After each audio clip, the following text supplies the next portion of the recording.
September 2nd, 1945. The formal Japanese instrument of surrender ending World War II is signed on board the USS Missouri in Tokyo Bay. Mr. Shigemitsu comes to the surrender table. The time is 9:05 a.m. The Japanese have been on board exactly 10 minutes. General Yoshijiro Umetsu of the Imperial General Staff signs for the Japanese Army. The surrender documents by which Japan agrees to lay down arms completely and to obey all Allied orders issued by General MacArthur were printed by the Army on rare parchment found in a basement in ravaged Manila. General MacArthur signs as Supreme Allied Commander. By the time the document was signed, more than 16 million Americans had served in the war, with over 407,000 making the ultimate sacrifice. Honoring those soldiers' ultimate sacrifice is what brings us here, to the World War II Memorial Court of Honor in St. Louis, a contemplative downtown plaza dedicated to the lives that were lost in the war. Completed in 1948, the plaza's centerpiece is a 40-foot limestone pillar in the shape of a broken blade. Sculpted by artist Hillis Arnold, the blade includes soldiers depicted in low relief. Across the street is the Soldiers' Memorial, built to honor the fallen of World War I. Opened in 1938, it also now houses the Soldiers' Memorial Military Museum, which tells the stories of Americans who served throughout our nation's history. For this episode of Who Else Loves History, our team of history lovers is going to share a few of those stories. Stories of service and sacrifice in World War II in the Pacific. We'll look at 4 events of the Pacific Theater, not focusing on the battle plans or the tactics, but from a first-person perspective of those who were there when it happened or those impacted by its effects. And we'll start with the event that started it all.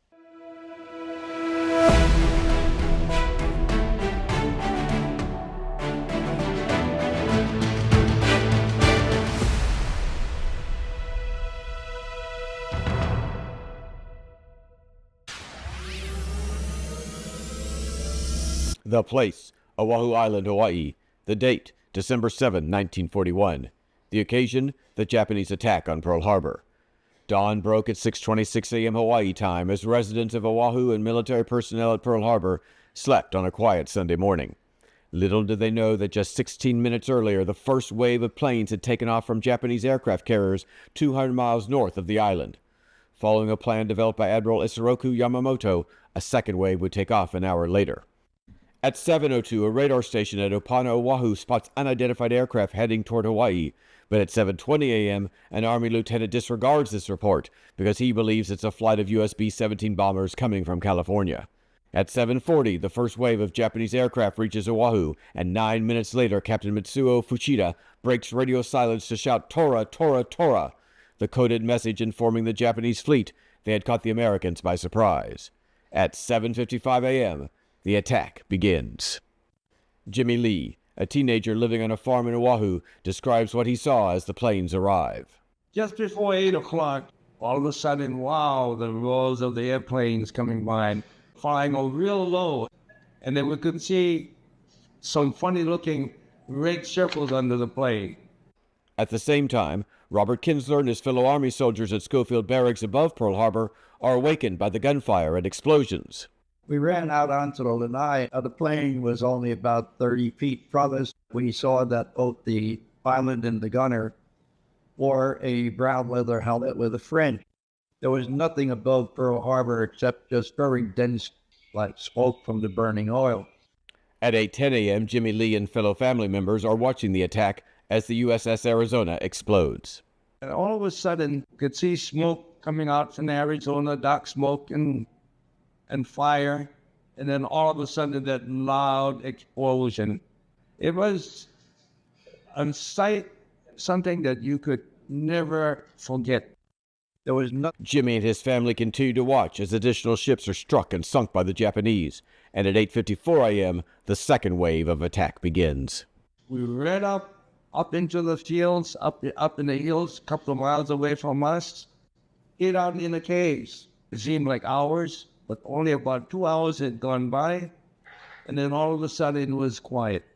As Jimmy would learn as he emerged from the cave, all was quiet because at 10 a.m. the attack ended and Japanese planes headed back to their carriers. The next day, President Franklin Roosevelt would address a joint session of Congress and the American public, and America would enter World War II.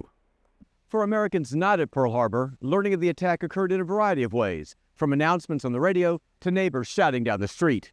Here's how 4 Americans who later served remember it.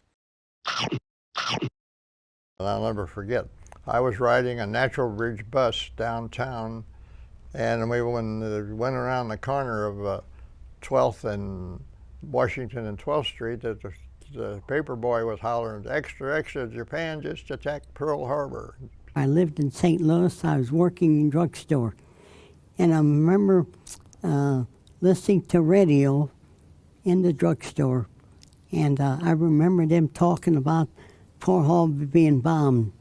And at that time I was young. I guess I was about 14 or something like that. But it scared me, really. It was a beautiful sunny Sunday. And I was roller skating at the arena. And on the way home, well, the man that picked us up with my friend, his father had a car he could drive. And we got in the car jabbering like 2 teenagers, and he told us to shut up. And he turned the radio on louder so we could hear. I was 19 and I was working in a defense plant when they broadcast the announcement at 2 o'clock around on a Sunday afternoon. And I thought, where is Pearl Harbor? But I found out soon enough. Within 30 days after the attack, 134,000 Americans had enlisted in the military. Within a year, 50 million of the 132 million Americans living in the country were employed by the government in some way working for the war effort. One of those was a young Tom Mohan. On August 7, 1942, seeking a base of operations in the South Pacific, Allied forces, led predominantly by U.S. Marines, landed on the island of Guadalcanal and captured its airfield from the Japanese. While this first step in the Allies' island hopping strategy occurred without American loss of life, the battle to control the island permanently would be a casualty-filled 6-month struggle. The first wave of troops included the Cactus Air Force, flyers using the island's renamed Henderson Field to attack Japanese ships and planes and support ground forces. Tom Mohan was a gunner on an SBD Dauntless dive bomber and served as part of that Air Force for the first 3 months of the battle. I had the honor to interview him as part of a live program with students. In this excerpt, he shares his story. Did you understand about why you needed to go to Guadalcanal? Did you even know you were going to Guadalcanal? Had no idea of where it was, what it was, or anything like that. But I went to 6 weeks of boot camp, a train ride to San Francisco, a boat ride to Hawaii, and I was sent to an airfield. I didn't know the Marine Corps had aviation. But after 3 or 4 months there, one day someone said, come on, we're pack up, we're going for a boat ride. After a day or so out on a converted carrier, they said, we're going to a place called Guadalcanal. And the boat you're going on is known as the USS Long Island. It's not a big boat. Not very big. And so, like, are those all your planes, or what's on top? It took up the room. It was just a converted carrier. That means it wasn't as big as a regular carrier. It didn't have an elevator. Most carriers, it had an elevator to take planes down below to work on. And it was so small, you couldn't, with 24 airplanes on it, you couldn't take off. You had to be catapulted off. And that means just throwing off the back end. So when eventually you get to Guadalcanal, within 100 miles of it, it was too dangerous a water for the carrier to come into. So we're catapulted off in about 45-minute trip. You arrived at Guadalcanal. So now you're in Hawaii before you go off to Guadalcanal. Is that when you receive your first training then as a gunner? Because, yes. Okay, so what caused you to say, you'd never flown before? No. So, Tom, why did you decide, all right, I'll become a gunner? What was that about? I wanted to fly. And we were not ready for that war. And when I got there, I pictured, I'm not a mechanic, but I pictured washing airplane parts or pushing airplanes around. So I thought I want to find something a little better, and found out that they have a gunner. The plane is a 2-man plane. Small, had to be small enough to land on a carrier. That's me. That's And, right there in the gunner. And yeah. so at that point, you're actually facing the back of the plane, right? Yes, facing the tail. Uh-huh. And the guns were 30 caliber machine guns. They'd swivel around. You could lean back to shoot up. You could stand up to shoot down. But the tail was awfully close. You had to be careful not to hit it. And so prior to deciding I'm going to become this gunner guy, you hadn't been up in a plane. What qualified you to be a gunner, Tom? Nothing. Except I asked them, what do you have to do to get to fly? And they said you have to learn the Morse code, 8 words a minute, at least 8 words a minute. And I qualified, and that was it. So we started learning what. It's first time in an airplane. I'd never been in an airplane in my life. And this is a model of the actual plane, correct? Yes. I'll let you hold that as we begin to talk about it. And so the pilot would fly up here, and the pilot you worked with was? Arthur O'Keefe was his name. And how did you guys get picked to go together? Was it just blind luck, or? Just luck. Okay. We were just assigned. And his name was Arthur O'Keefe. He was right out of flight school. I was right out of boot camp. So we didn't know much about, well, he knew how to, he had about 50 hours flying time, and I'd never been in one before. And so the machine gun in the back could rotate back and forth and go up and down. Yes. And you always had to be careful not to hit the tail fin, Right. obviously. And it was a little bit obsolete. It could do 250 miles an hour, they said. And but a Jap Zero could do 400 miles an hour. So we were fighting like the poor Indian was. He was using a bow and arrow, and we were using rifles. And so it wasn't the way the movies might show you, the dogfighting. Yeah, this type of plane, to attack another plane, we'd take off, fly above the clouds, try and do the job, and get back low on the water, so that a Zero couldn't get behind you or underneath you. Now you mentioned that you weren't dealing with dogfights, but this was a plane that would dive bomb, correct? It was meant for that. They drop the bomb and pull away. So the goal was you actually dive because you got one bomb strapped to the bottom of the plane. Right, 1,000-pounder. So a 1,000-pound bomb is strapped to the bottom of the plane. The goal is to dive as close to the ship as you can to drop the bomb. Right. And then are other planes offering you air coverage? Like, are they fighting? Supposedly, the way it was supposed to work, that a dive bomber came in lengthwise on the ship, a torpedo plane come in on the side, and a fighter plane was there to protect you.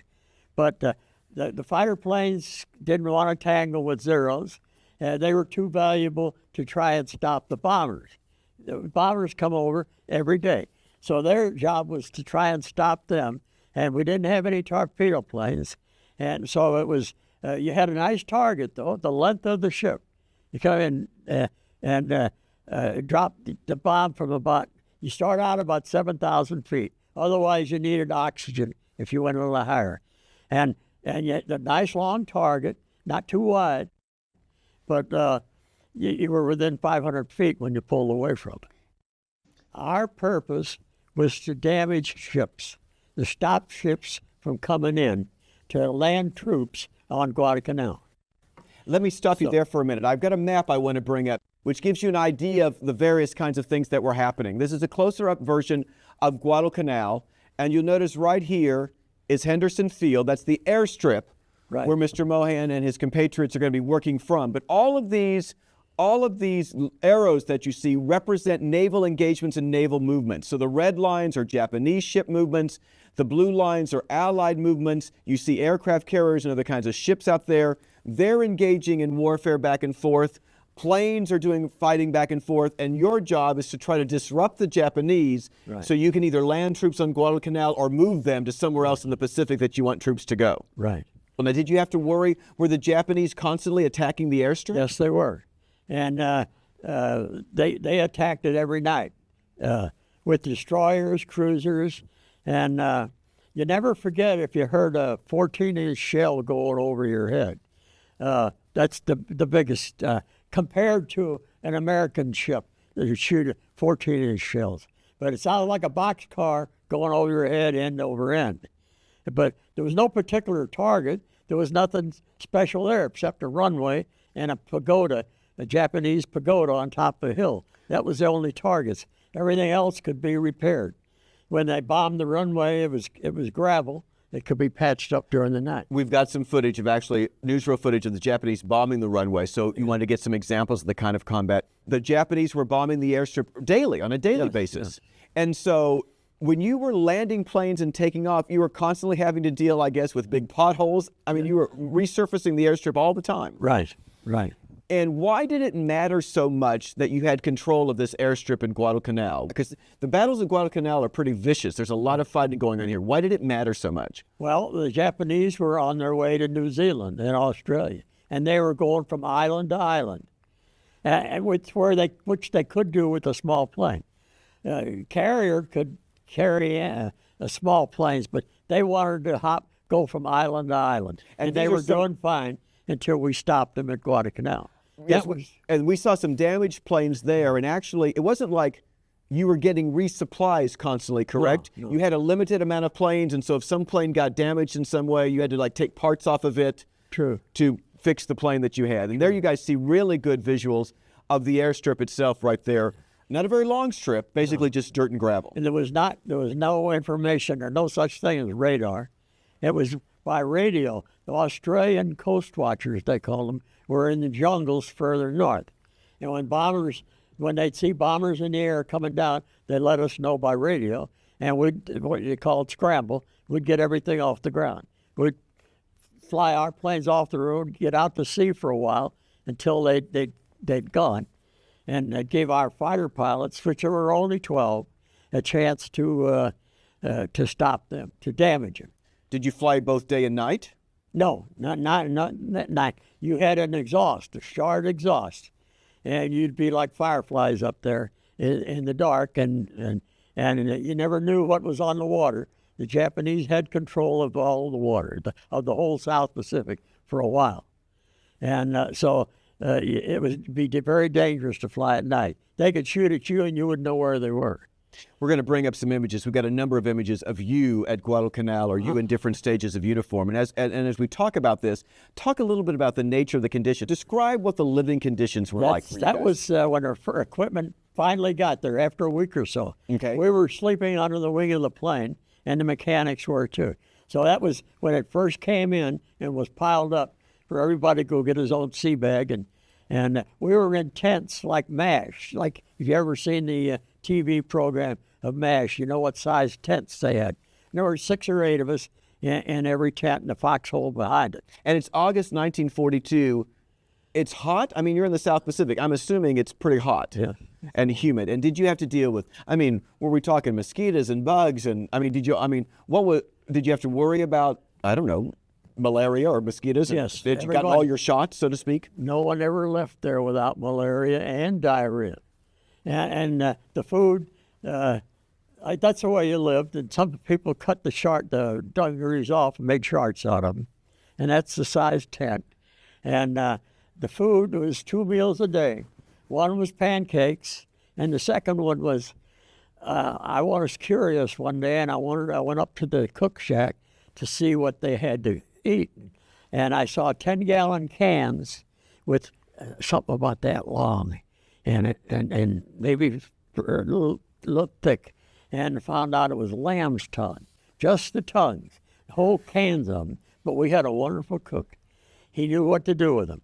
He boiled them, he fried them, he made patties out of them.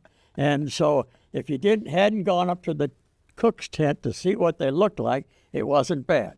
but that was the meal every day for 2.5 months. What did you guys do to entertain yourself? And they had a propaganda program, Tokyo Rose, she was called. It was just propaganda, trying to worry you. And So you could listen to the radio once in a while. once in a while. Yeah. But it wasn't like, did you ever get letters or from home or anything like that? No. So Well, I didn't write much. Okay. So, but that was my fault. But So then when you weren't working or in the middle of flights or repairing, did guys just play cards? How did y'all entertain yourselves? You're in the jungle. It's a very different environment. and we had as flying as gunners, you had to be ready. they had what they called on a ship, they called a ready room. But here, you just sat in a big tent. You had to be ready. Anytime that radio man up in the jungle called and said bombers were coming, you had to just hurry to the plane, take off, get the plane off the ground for safety's sake. So that was your day, was just sitting there waiting. But so we had some old magazines from someplace or other, so we would thumb through them. And we're looking at the same magazine and said, what are we going to have for lunch today? And he said, well, there's a nice big ad about ham. And I said, well, I want some ham today. And you wanted some chicken today. And we'd argue about that. No, we knew what we were going to have. Lamb tongue. It was going to be lamb tongue and hardtack. And hardtack was a size of a graham cracker, but a little thicker. But it was good grain in it, you know. Well, that's me on the right side. Lower right? Lower right. And the guy next to me, he was 17. I don't know how he lied to get in, but he used to work out, so he looked a little older than he was. And so are those life preservers you guys are wearing? Yes, yes. And so I see the goggles. They call them Mae West. Ah, okay. They had an oxygen bottle in it. Mm-hmm. If you needed it, you pulled a string on it, and it would inflate. But you were there for 3 months, August to October. August 19th till the 13th of October. And was that just like a regular rotation? I mean, was there a reason you all left after 3 months, or was that the plan all the time, or did you even know? The plan was just to keep somebody there. Okay. So other pilots were continually coming in to keep the airstrip open? The whole outfit would come, not just... Oh, so like the whole squadron would The come. whole squadron, yeah. And what is a squadron made up of? Oh, about 150 people. Okay. And, well, with this size, it was 12 planes, fighter or dive bomber, and the ground crews. 2 or 3 people for every plane, the cooks, the office people. So it all come to about 150 people. So after October, then, you came back to the United States and back to San Diego? Yes, yes. And what happened then? I wanted to stay in the Marine Corps. I wanted to go to flight school, and they approved of it. And I got a letter about 3 months later, to come to Athens, Georgia, to flight school. The only trouble, I was in the hospital with 2 broken legs. I'd been hitchhiking to Los Angeles, and I must have stepped out too far in the dim out. People had their headlights taped. The top of their headlights were taped because the Highway 101 ran along the highway. The coast. Ran by the ocean. And they were afraid submarines could see traffic going up and down the highway. And so people, I assumed that somebody just didn't see me and ran over me and broke both legs. So I spent about 1.5 years at Long Beach Naval Hospital with casts up to here, you know. So that my war was over. In that time, President Roosevelt died, and we had dropped the atomic bomb. And I tried to stay in, and they said, no, we don't need you. And they discharged me. So altogether, I had 3.5 years in the Marines. And in those 3 months in service in Guadalcanal, do you have any idea how many ships you destroyed or sank? Oh, 11. We sank 11 ships. Wow. Sank. And they tried to claim credit for a submarine, but nobody was ever sure. you didn't see the oil slick, so they couldn't claim it. Tom died just a few years ago at the age of 94. Guadalcanal was declared captured by Allied forces on February 9, 1943, after reconnaissance revealed that the last Japanese troops had left the island. Using Guadalcanal as a base for training and resource resupplying, the island-hopping campaign of the Pacific Theater then continued as Allied forces moved toward the Japanese mainland. Another major stepping stone in that campaign would occur on the island of Okinawa in the spring of 1945. The training for and execution of that battle is the focus of Buzz Bissinger's best-selling narrative nonfiction book, The Mosquito Bowl, A Game of Life and Death in World War II. Meticulously researched through interviews with veterans and family members and exploration of thousands of primary source documents, Bissinger tells the story of the brave young men of that battle through the lens of the 4th and 29th Marine Regiments and a football game they played while training on the island of Guadalcanal. Correspondent Rod Milam sat down with the author to discover how and why he wrote the book and to go inside the story of the Marines in the Mosquito Bowl. Why did you pick this subject? I think I was on deadline for something and instead was screwing around on the internet, because that's what writers do. They avoid work at all possible reason. Anyway, I got on the web. I was looking up sports in World War II, and I saw this thing called the Mosquito Bowl. You sort of do it. What's the Mosquito Bowl? And then you read it. It was played on the island of Guadalcanal. And then you read, it wasn't just a pickup game. The Marines built goalposts. They built a regulation field. They issued programs. They had a PA system that announced the starters. It was broadcast over what they called the Mosquito radio networks. Here in the midst of the war, as they waited for the next big battle, was this football game between two regiments that were stocked with some of the greatest college players in the country. College football players tended to gravitate towards the Marines. You had 3 All-Americans, you had 7 captains, and from coast to coast. These players came from coast to coast. And as I kept reading, I said, God, this is incredible. And then I read of the 65 who played, 15 were tragically later killed at Okinawa several months later. Mm-hmm. So I said, that's a book if I can get at it and do the reporting.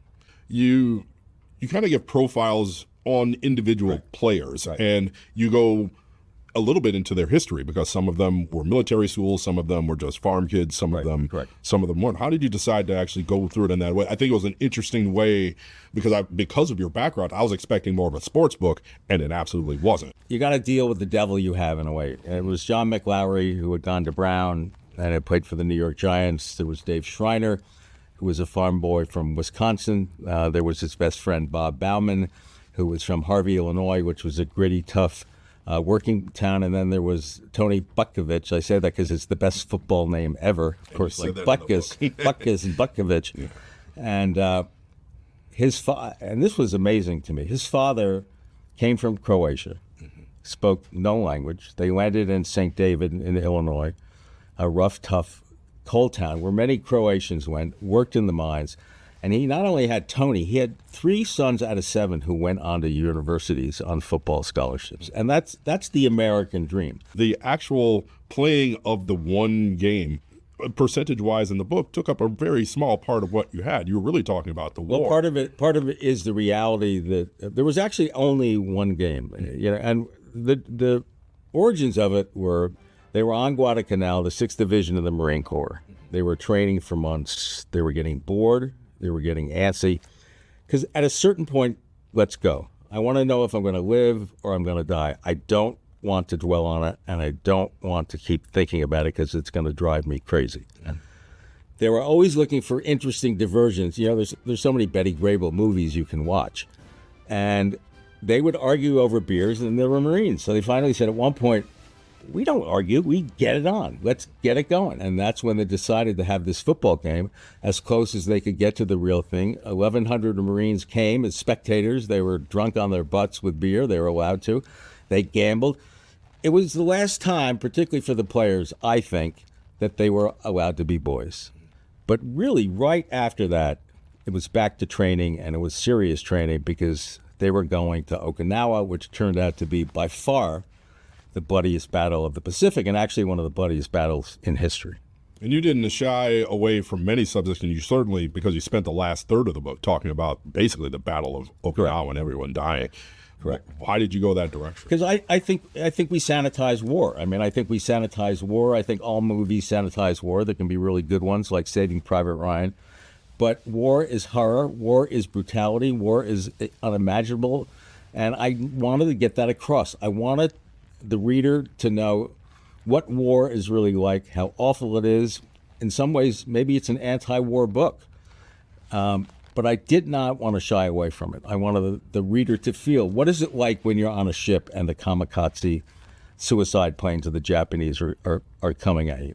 What is it like where you're trying to take Sugarloaf Hill, which is strategically totally important, and there's mutual supporting fire from 2 surrounding hills. So they call it Death Valley for a reason, because you're getting decimated.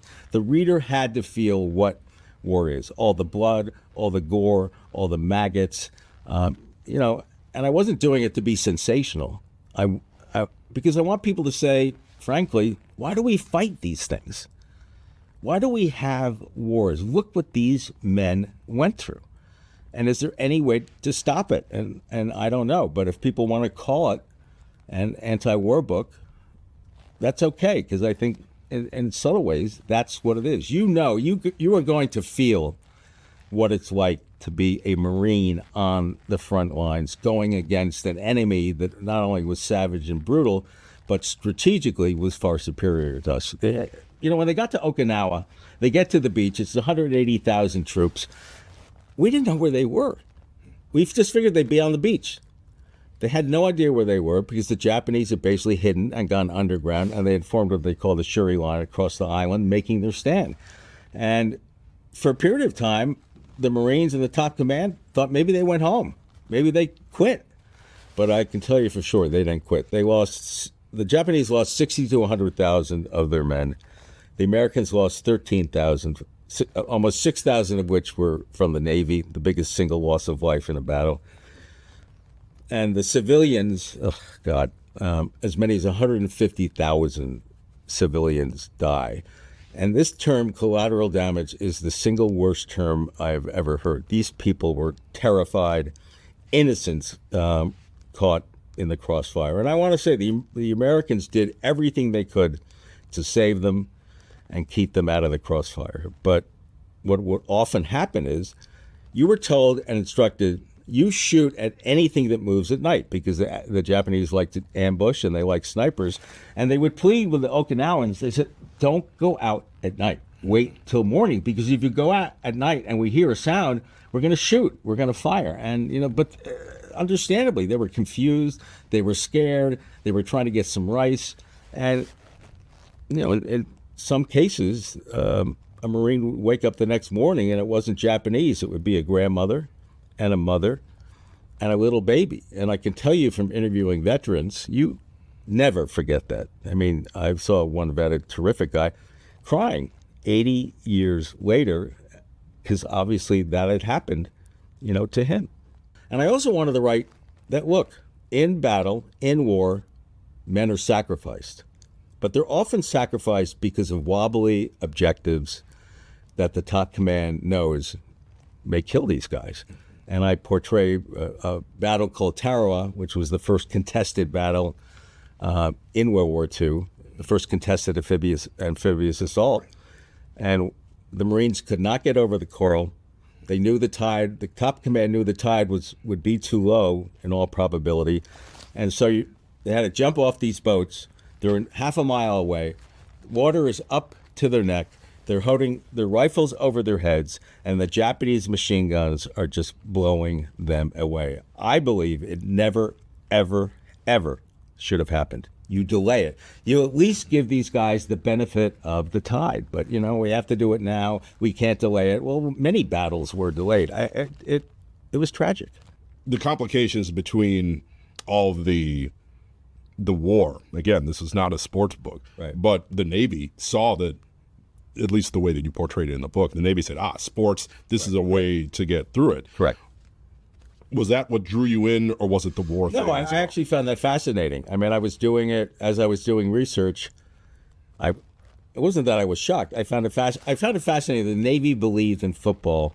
They truly believed that football was the single best source of combat training, to an extent that they really did save college football. They had football teams on naval bases that played an intercollegiate schedule, and then they had these officer training programs, as I said, where you could go, you would be on a college campus, and you could have extracurricular activities, including football. They really, really believed in it. Whereas the Army thought it was malarkey. Army had officer training programs, but you weren't allowed to participate in extracurricular activities, and thought it was silly. I can see the correlation, because their feeling was, what does football teach you, particularly football back then? Discipline, violence. The game was very violent because they didn't have enough pads, and they were wearing leather helmets. It teaches you living through pain, because you were expected back then to play through pain. That was expected of you, horrendous pain. And it teaches you teamwork. It teaches you, as I say, discipline, and it teaches you never, ever to quit. And I can see that. I can see that those are characteristics that you do want in officers. Characteristics that were on full display during the nearly 3-month-long Battle for Okinawa. In addition to its blade-shaped pillar, this memorial plaza also features stone walls and tablets inscribed with the names of the 2,753 St. Louisans who gave their lives to the cause of freedom in World War II, including those who died at Okinawa and other battles in the Pacific Theater. One of those was the November 1943 Battle of Tarawa that Mr. Bissinger referenced. Corporal Stephen Joe Mayer was one of the St. Louisans lost in that battle. He was a machine gun squad leader with Baker Company, 1st Battalion, 8th Marines, who was tragically lost during the initial heavily defended amphibious landings on Besio Island. Though his death was known and his name was included on this panel, for over 80 years his remains were unaccounted for and he was listed as non-recoverable. All military personnel buried on Tarawa Atoll were eventually exhumed and moved to a military repository in Hawaii. It was there that Stevens' remains were identified through the relentless, dedicated efforts of the Defense POW MIA Accounting Agency using advanced DNA technology. His remains were flown back to St. Louis, where he was buried with full military honors at Jefferson Barracks National Cemetery on May 29, 2026. Because of the staggering loss of life involved and the fanatic resistance that Japanese soldiers showed during the island-hopping campaign, and with the Battle of Okinawa fresh in their minds in June 1945, Allied military planners projected that a military invasion of the Japanese home islands could result in perhaps 1 million Allied casualties and even more staggering Japanese losses. President Harry S. Truman would need to make a decision. Would he continue with preparations for Operation Downfall, the proposed Allied plan to invade the Japanese home islands, or would he order the deployment of the atomic bomb? In this excerpt from a previous program where Ross Truman joined us for a discussion of his uncle's presidency, he takes us inside President Truman's thinking as his uncle shared it with him. As far as the bomb goes, as far as why he dropped it at all, the truth is that was not his hardest decision, if you asked him, because that was ending a war as he saw it, but entering Korea, intervening in that, starting a war on our behalf, and that was his most difficult call. The bomb really was always going to be used, the fact is. And you have a letter, I believe, that he sent you? Yes, but, you know, scientists couldn't think of a way to do a technical demonstration that would frighten Japan into submission. We only had 1 or 2 bombs. If you warned them about it and it was a dud, as it might have been, they would have never stopped fighting. One of his advisors said maybe they'll bring American prisoners of war there if we tell them we're going to do an advance thing. So basically, the scientists and the military people and the physicists agreed the only way to end the war, to try to end it, is to drop the bomb in a war use. And he did. And to me, one interesting thing that proves and also to avoid casualties estimated between 250,000 and 1 million American casualties. And after both bombs were dropped, the Japanese military high command met and were for dying to the last man. Only Emperor Hirohito said, no, we'll surrender. To me, that kind of proves that the advice that Uncle Harry received was correct. That's what it took, and that didn't almost work. And so, do you wish to read a little bit of that letter at this point, so let the audience get a little insight into what he told you about that decision? Well, the whole thing may not be necessary, but I wrote him a letter once in my wisdom about why he dropped the bomb. I was away at school, so that's why I didn't run over and ask him. So this is in '63. Dear John, I appreciated very highly your letter in which you outlined the reasons behind the use of atomic bombs on Hiroshima and Nagasaki as you understand them. My chief concern was to end the war as quickly as possible and to prevent the killing of thousands of youngsters who were on their way to the front in Japan to take part in a landing on the island. And then he went on to talk about how people speculate later about why he did things, and they weren't there and they don't know.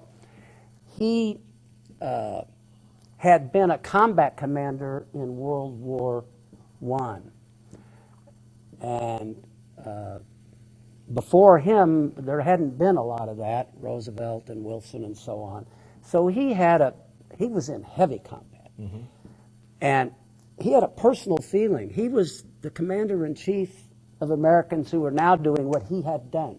He viewed his role as to end the war as quickly as possible with the least possible loss of American lives.